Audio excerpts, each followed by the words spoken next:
नमस्कार जय जगन्नाथ समस्त ओडिशावासी को एवं मोहन पंचायतर समस्त ग्रामवासी मानक आपण मैंने जानी आज पर्यंत आमको जे स्वादर टेस्ट चखे आसी आम कुन्नी बेलू आमको 27 वर्ष है अर्जुना गुगुनी नाम परिचित थिबा आम ग्रामर व्यक्ति बलभद्रपुर ग्रामर आज पर्यंत यात्रा तीर्थ पर्वपर्वाणी सबुथिरे जहाँ स्वादिष्ट गुगुनी आम खाई था गुगुनी सहित आम मन को खुशी भरी थाए।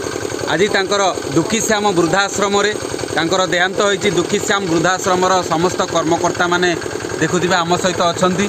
वर्तमान तांकर देहांत होला परे आम्बुलांस साहाय्य राशि वासुदेवपुर स्कूल पड़िया रे पहुंची जहाँकि आम वासुदेवपुर ग्रामर संस्थान को शवदाह होगापाई जीव।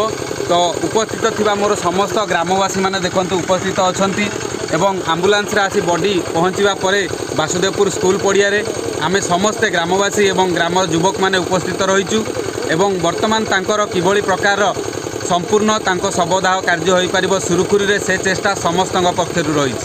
जाओ धन्यवाद मोर समस्त मोहन पंचायतर समस्त ग्रामवासी मानकु एवं अशेष अशेष धन्यवाद दुखीश्याम वृद्धाश्रम जहाँपाई आज ए कार्य होउछि। आ एते दिन हैला तांको सेवा जत्न करि आसुतिले। भगवान पाखे एतिकी प्रार्थना तांको अमरात्मार सद्गति दियंतु एवं दुखीश्याम वृद्धाश्रम भगवान एमती आशीर्वाद रही था। जय जगन्नाथ। मु आपनक स्नेहर साना भाई संग्राम।